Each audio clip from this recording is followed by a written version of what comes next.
Hello, everyone. Welcome back to The Victim's Voice. I'm your host, Lorelei. This week, we will continue with part 4 of the Crystal McCrory Jones case. Last week, we ended with Dane and Jana having a meeting with the DA of the 5th District, Penny Dossier.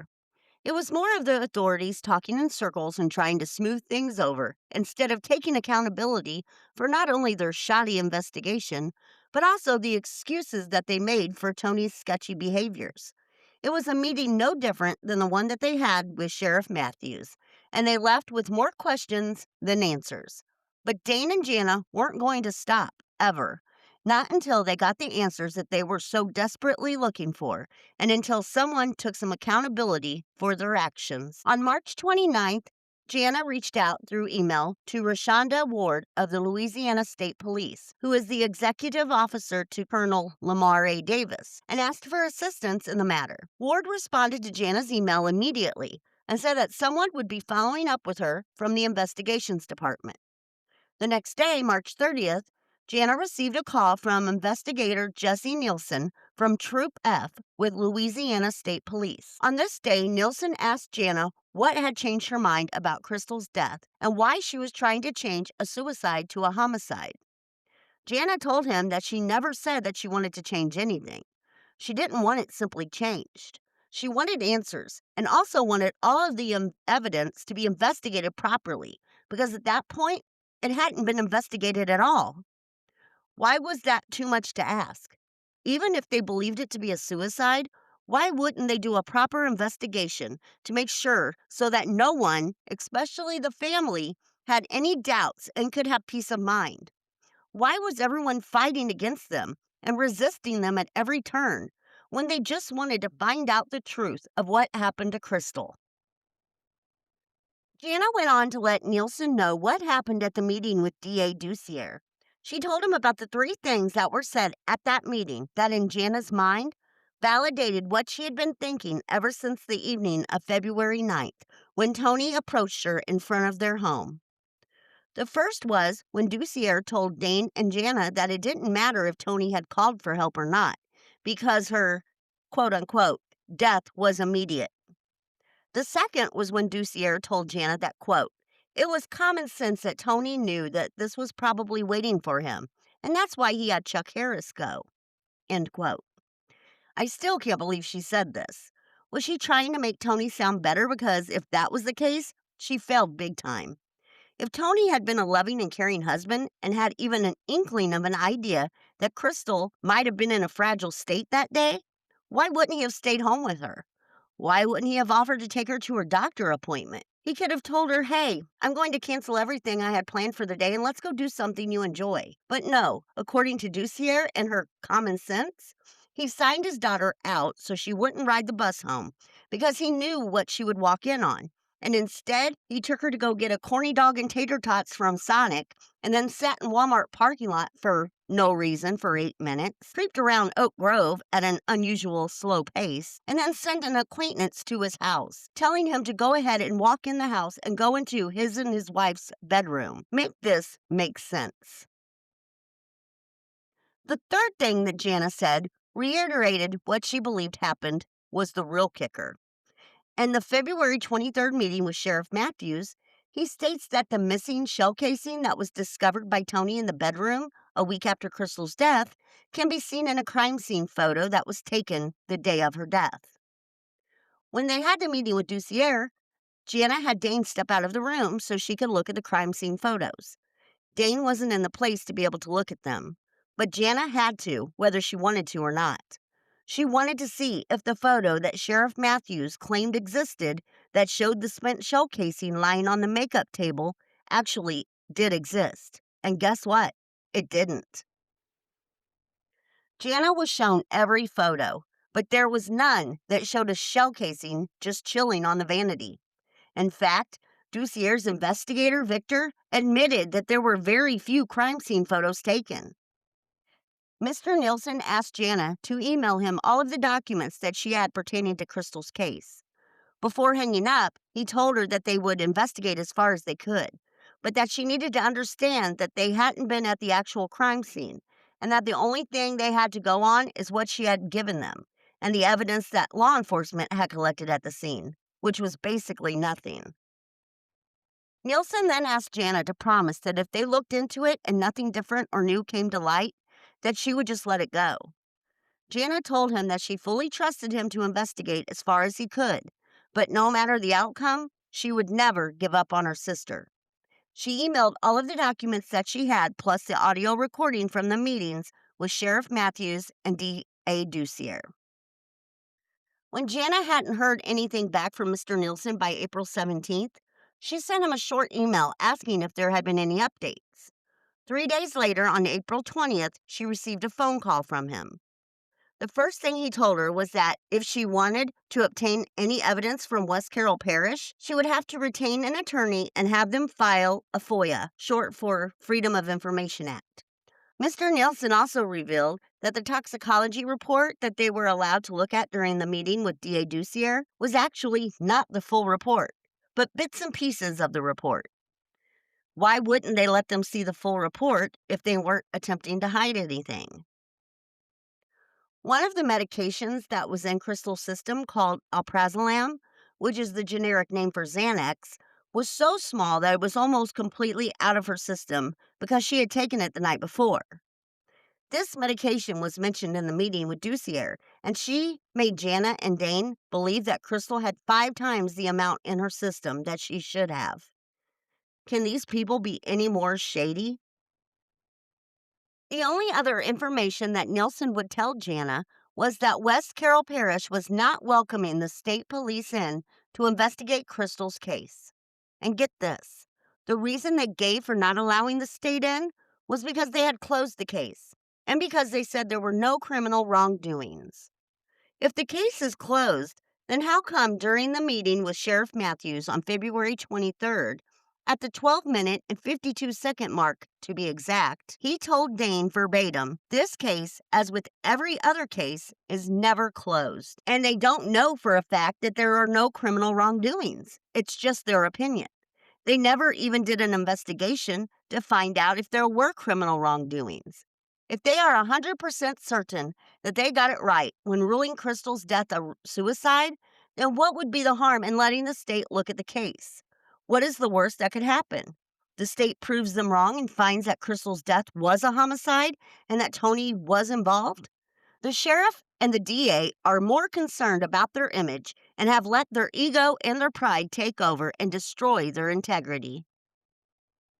So, since West Carroll Parish insisted that there was no wrongdoing and did not see a reason for the state to come in and investigate Crystal's case, Mr. Nielsen informed Jana that the state's involvement in the case was therefore over.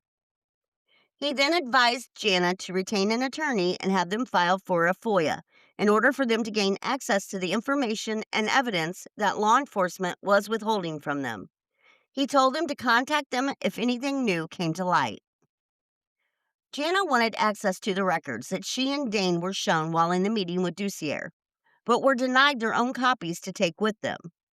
On May 8th of 2023, after several attempts to find an attorney without success, Jana typed up her own records request for the police report that was taken on February 9th in regards to Crystal's death. On May 10th, Jana received a reply. It stated that she would have to drive to Oak Grove, pay a $10 records fee, and the report would be released to her. Once she had done all of this, Jana realized that the report she received was not the report that she and Dane had seen during the meeting with Ducier. This report was a compilation of the Google Timeline location records that Jana had brought to the meeting with Sheriff Matthews, the ones that she had gotten off of Crystal's laptop. So there is no way this report can be from February 9th, the day Crystal died, if they didn't even get this information until February 23rd. So that leaves the question of, why were there 2 different police reports? And remember during that meeting when Jana and Dane asked if they could get a copy for themselves, and Ducier said no? She would rather they just look at that one she showed them, and then said they really weren't supposed to have it anyway? Why did she not want them to get a copy? Maybe because they would find out that there were 2 completely different reports, and one had information that they were provided weeks later. There were a few other interesting observations in these police reports. In the first report, it said that the gun had stovepiped, which means that it ejected the spent casing and then jammed. But in the second police report, it says that the gun did not eject this casing because of limp wrist defect. It also says that the positioning of the body and the manner of discharge clearly indicate that the casing should have been in that area of the room. How can all of these statements be true? Tony said that he found the casing across the room on a makeup table a week later. According to these statements, that would not have been possible. Finding out that the report had been significantly altered and realizing that the West Carroll Parish Sheriff's Department knew that they couldn't withhold information from her that were public records, on May 10th, 2023, Jana submitted another FOIA request via email and asked for a copy of the crime scene photos. She wanted the proof in her hands showing that there was no photo containing the spent shell casing, contrary to what Sheriff Matthews had said. Also on this day, Jana sent a FOIA request via email to Lewis Carter, the coroner of West Carroll Parish. She requested all of the information that he had regarding Crystal's death. The police report that Jana obtained through the FOIA request stated that firearms and NIBINS, which is the firearms analyst, remain in process at the Shreveport lab. NLCL is not complete. Jana emailed the crime lab in Shreveport and requested any records in regards to the ballistics test that she was told had been performed on the gun used in Crystal's death. It didn't take long before Jana received an email back from Stephen Fleming, the forensic toxicology supervisor.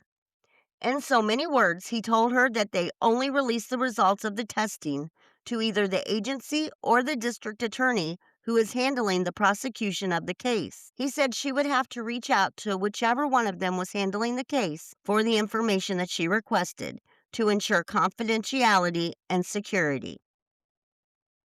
Jana then asked them if they could at least tell her if there had been a report completed concerning Crystal's case so that she could reach out to the proper agency. He replied by stating that he couldn't verify that information. Jana decided to wait a while before reaching out to DA Ducier or Sheriff Matthews regarding this report, since she had just requested so many other documents. By May 12th, when Jana had not heard anything back from Coroner Lewis Carter in regards to her FOIA she had sent, Jana decided to fax him another copy. After doing this, she received an email that very same day from Mr. Carter. He let her know that his office was a one-person operation in regards to the clerical part, and that the one person was him. But he said that he would forward her the information the next week. On May 15th, Jana received an email from the West Carroll Parish Sheriff's Department.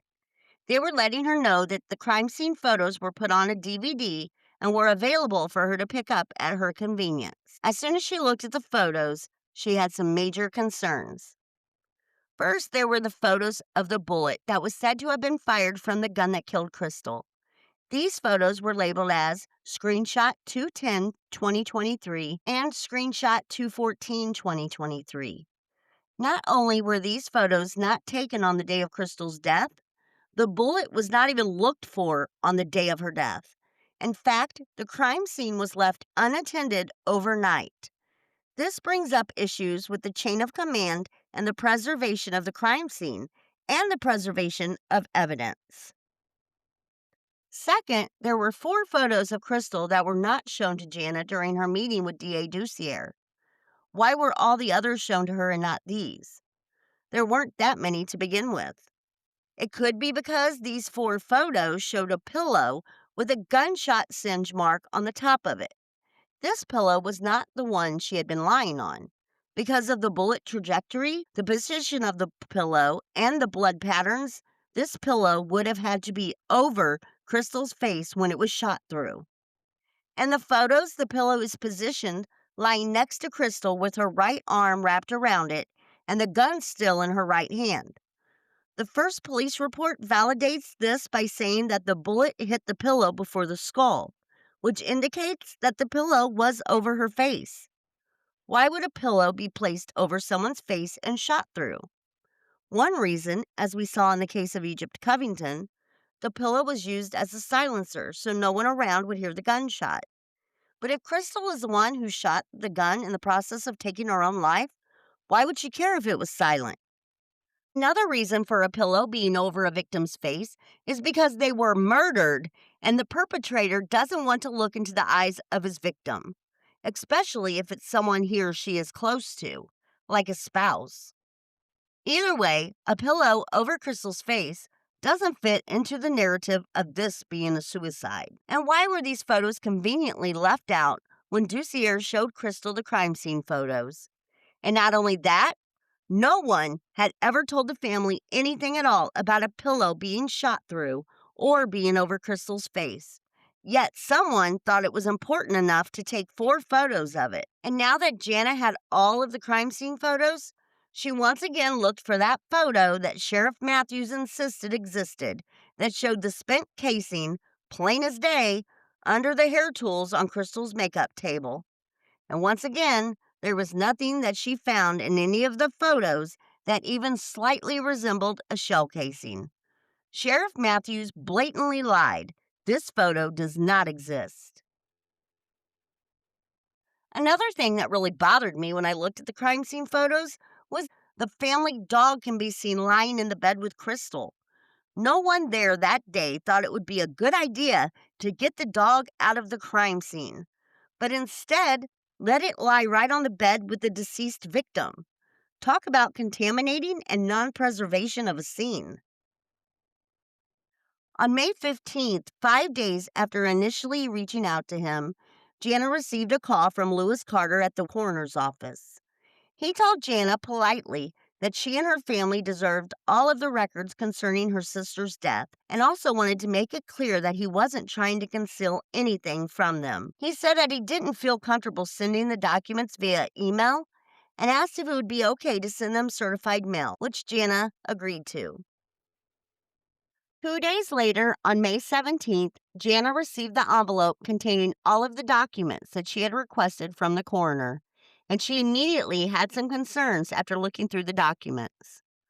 First, there is the date and time box of the report. This is where the coroner lists the time of death. As we know, if the death was unattended or the body was found after death occurred, then the time might not be accurate.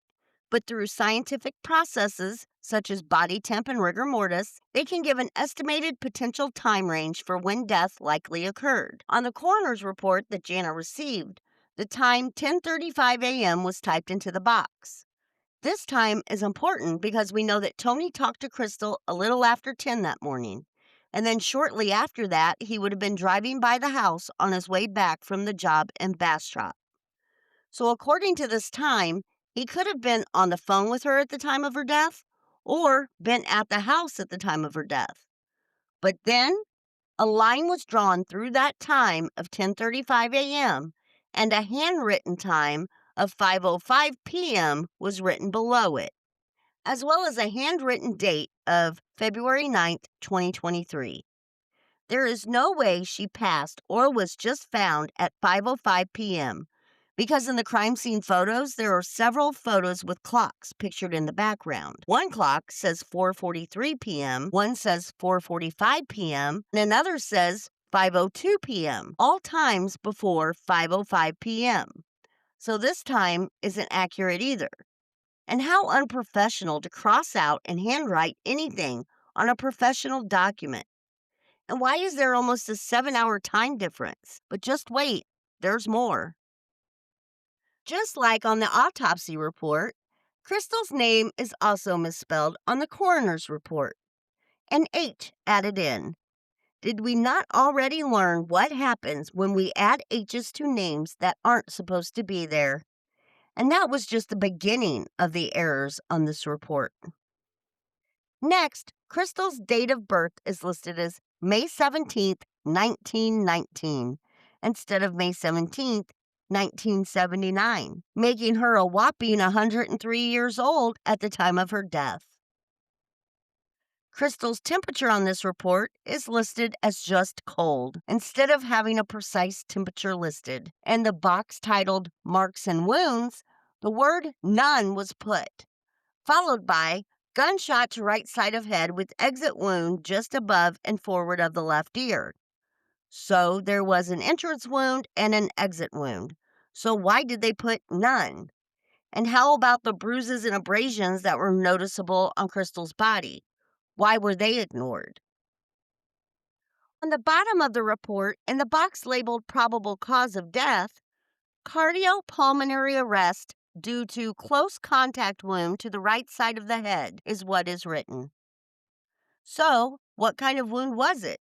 Obviously, this should have said close contact gunshot wound. I don't understand why these people aren't more careful when filling out a government document. These careless mistakes are just mind blowing. And if they can't get something as simple as filling out a report correct, then how in the hell are Crystal's family supposed to trust them to investigate her case? Those were the mistakes on page 1. Now let's move on to page 2. Under the section titled Personal History, there were no marks for previous suicide attempts. However, 11 years before her death, she had attempted to commit suicide by overdosing. This was when she had gotten into that really bad car accident that we talked about when going over the autopsy report. You would think that since they believe Crystal's death was a suicide, that they would have looked into whether or not she had made past attempts, and if so, what were the factors that led to that decision? This seems to be an important part of the report that you would think would not have been left blank. The next section had the word disease at the top of it. It stated that Crystal had insomnia, anxiety, and atrial defibrillation. Crystal did not have atrial fibrillation. And we're still not done. Beside the word other, it's listed that Crystal was a diabetic, had diarrhea, pneumonia, and a history of seizures. Crystal had none of these things. And why list diarrhea? That's just weird. Jana has proof of Crystal's medical history, her medication list, and her medical records. I'm actually starting to wonder if they didn't get Crystal mixed up with someone else. Then, under the title Circumstances of Death, it states that Crystal was found dead by Chuck Harris, and that Chuck Harris's address is listed as 1437 Highway 2 in Oak Grove, Louisiana. This address doesn't even exist. Chuck's correct address is 1491 Highway 2 in Oak Grove, Louisiana. Why would they list the wrong address? Well, Tony and Crystal's address is 1438 Highway 2, Oak Grove, Louisiana. So, did they list 1437 being Chuck Harris's to try to make it look like he lived right across the street from Tony and Crystal? When in reality, Chuck lived a ways down the street from them and on the opposite side of the road. On to page 3. Under the box titled Narrative Summary of Circumstances Surrounding Death, the coroner, Lewis Carter, states that upon my arrival, I was met by Deputy Dave Voigt, an investigator with the West Carroll Parish Sheriff's Department. There were no other officers mentioned in his report. Mr. Carter goes on to give his narrative. He stated that no slug, to my knowledge, was ever recovered. This is contrary to what the police report says. It states the projectile was found the same day and had actually been found while the coroner, Mr. Lewis Carter, was still on scene. But then, remember the photos that Jana obtained through the FOIA request that were given to her on a DVD? Well, according to the label that was on the photo, the projectile had actually not been found until the next day on February 10th, the day after Crystal died. So, when was it actually found? Once again, another so-called professional that can't even get the facts correct on a report. And, just for complete transparency, Coroner Lewis Carter had been arrested for domestic battery at one point. He had tried strangling his wife. He recently passed away on September 17th, 2025, at 71 years of age. On May 23rd, Jana received an email from someone named Carol Deere, who was the chief civil deputy with the West Carroll Sheriff's Department. The email stated, Sheriff Matthews asked that I forward this report received from the crime lab to you. This report was the firearm analysis report. the report she had requested on the 10th from the crime lab. So, how did Sheriff Matthews know that Jana had requested this report unless he was contacted by someone from the crime lab and they informed him that she was wanting it? On the report, it states that the dates of analysis are 5/8/23 through 5/18/23, 3 months after Crystal's death. This means that the testing wasn't even started until around the time that Jana first requested the document on 5/10. Also, during the February 23rd meeting with Sheriff Matthews, he had told Jana and Dane that things were being done with the firearm at that very moment that they had no knowledge of. He said that they were doing quote unquote comparisons to make sure what they thought happened really happened. But according to the report, nothing was done to the firearm until 3 months later. In fact, the report states that the lab didn't even receive the firearm until March 27th, 2023. That means that Sheriff Matthews straight up lied to Jana and Dane when he said on February 23rd that the gun had already been sent in for testing. Also, it was on March 22nd of 2023 that Jana and Dane set up the meeting with DA Ducier for the 29th. So, was it just a coincidence that 5 days later, on the 27th, they decided to send the gun to the lab? There was also something else in this report that caught Jana's eye.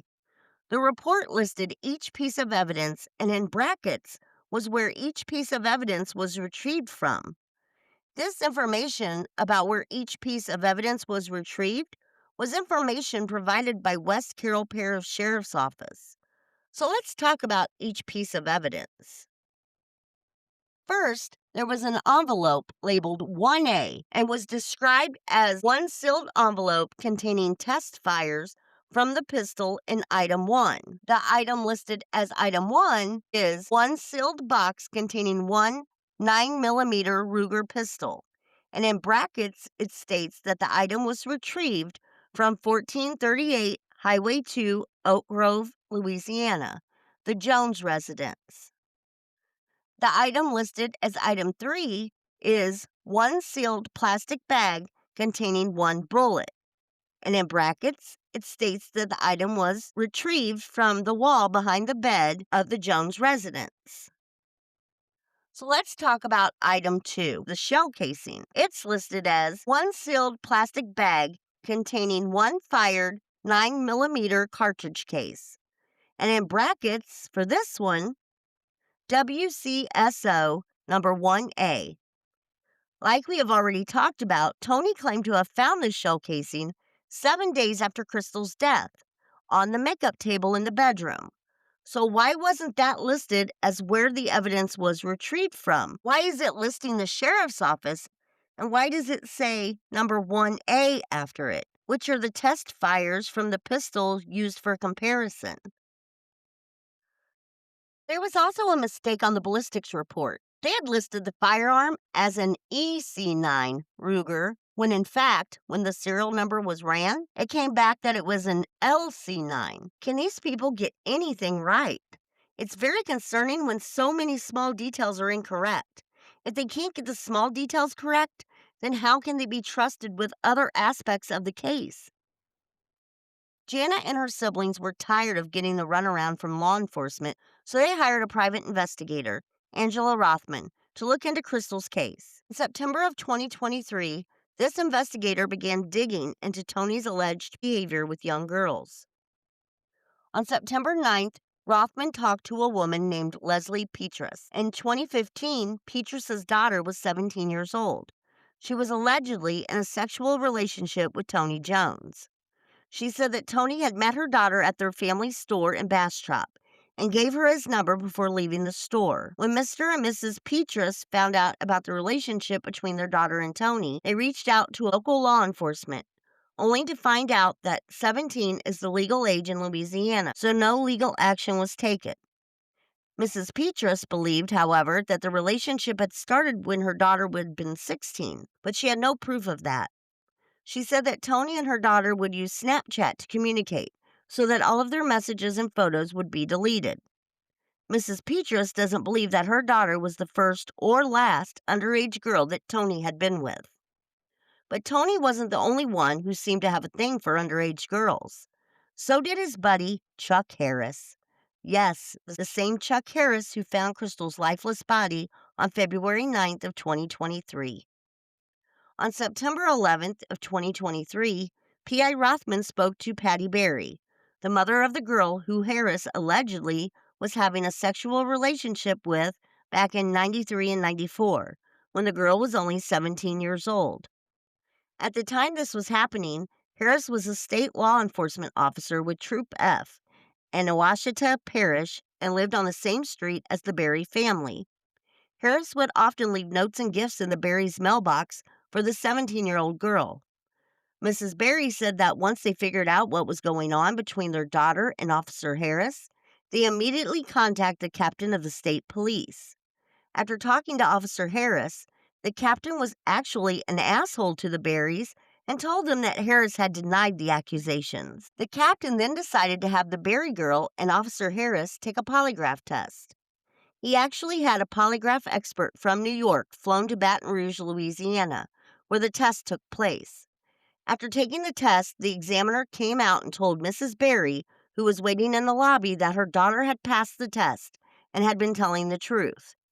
If you think that at this point Officer Harris was fired and an investigation took place, you would be wrong. Harris was demoted and then placed in a school crossing guard position. So this POS likes to harass and stalk young girls. So let's put him in a position where he's around lots and lots of kids all day, every day. How does this make any sense? And it gets even worse. Not long after Harris's demotion and relocation, the Berry family was contacted by a lawyer out of Monroe, Louisiana, named Richard Fuel. He told the Berrys that he had information that Harris had prior accusations of other underage girls regarding illegal and inappropriate sexual relationships. Fuel was hoping that with the testimonies of Berry and the other girls, that maybe they could get a conviction. Mrs. Berry told the PI that at some point a district attorney came into the picture and that he was very close to having Harris put in jail.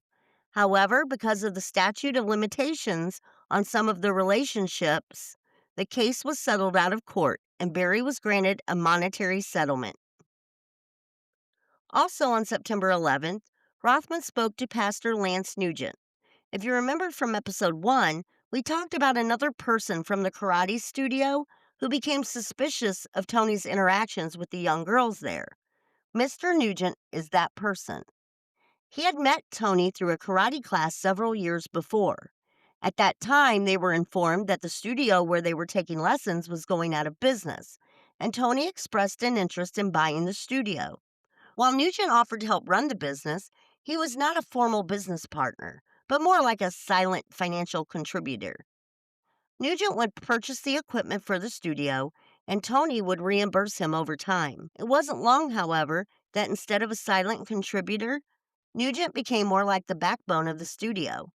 He was constantly there and would help instruct classes and handle new student enrollments. Tony would show up later in the day after he was done with all of his handyman jobs. Over time, Nugent noticed that Tony often displayed questionable behavior and shady ethics. One example that he gave was when he hired Tony to install a new AC unit in his home. Tony charged Nugent full price, even though Nugent had been very generous with his financial support and with the time he was dedicating to the karate studio without pay. Another example was that Tony had advanced himself to a 5th degree black belt without going through the proper channels and testing to achieve that ranking. Nugent told Rothman that he personally witnessed Tony conducting himself very inappropriately with some of the younger female students at the studio. Before class, Tony would have the students stretch and warm up. Tony would have the girls lay on their backs and he would grab one of their legs and bring it up over their head. While in that position, Tony would kneel and place his knee into the vaginal area of the girl. Nugent actually confronted Tony's ass and demanded that this behavior stop immediately. Tony, however, continued with his sickening behavior and Nugent continued asking him to stop, to no avail. And like we said in episode 1, there were suspicions that Tony was also being inappropriate with his own underage daughter, Cheyenne. There were times at the studio that Tony would have Cheyenne sit on his lap in front of other students and parents. And mind you, Cheyenne is not a little 5-year-old girl. She's a teenager at this point. Nugent also told Rothman about arguments that he would overhear between Tony and Crystal when it came to his behavior with Cheyenne, and Crystal telling him that he was too handsy. He said that the arguments over Cheyenne would get very heated, and Tony would actually have the nerve to tell Nugent that Crystal was just jealous of the close relationship that he had with his daughter. At one point, Tony and Crystal were attending Pastor Nugent's church, and they had inquired about applying for a youth pastor position. Pastor Nugent informed them that he would have to conduct a background check on the both of them. At some point during the background check procedure, Tony approached Nugent and told him about an incident from his past that he was worried would affect the results of the background check. He said that he had a past quote unquote incident with a 17-year-old girl, but he wasn't sure if it would show up on the background check or not. Nugent thought Tony might be downplaying the allegations against him, so he decided to do a little investigating of his own. He found the contact information of the parents of the 17-year-old girl that Tony had told him about, so he reached out to them. Nugent got in contact with the girl's father, and he didn't hold anything back. He said that Tony Jones was a predator and a pedophile, and that he should never be allowed to work around underage females again. With all of this information coming to light, Nugent informed Tony that he would not be offering him the position of youth pastor. Shortly after this, Tony and Crystal stopped attending Nugent's church. Rothman then asked Nugent how and why his relationship with Tony came to an end. Nugent said it was because of the inappropriate behaviors he had witnessed between Tony and the girls at the karate school, and because he started feeling like he was being used for his money. All in all, Nugent said he was just tired of being around an overall terrible human being. At the time of his interview, Nugent hadn't spoke to Tony for over 2 years. So it looks like to me that Tony is a dirty pedophile and no one was off limits in his eyes, not even his own daughter. But we aren't done yet. There is still more to come, and Jana and her siblings fight for their sister's justice. But that will all have to wait until next week, which will be the final episode in this series. We will talk about what Jana has been doing over the last year and a half to keep her sister's name in the public eye, and what she has done to hold all of these people that we have talked about accountable. I will also talk about what we can do to help Crystal get the justice she deserves. For photos from this episode, check out the Victim's Voice on social media. Or if you would like to request a case, you can do that on our new webpage at the-victims-voice.org. Come back next week to hear the final episode of Crystal's case. Until then, stay safe and peace out.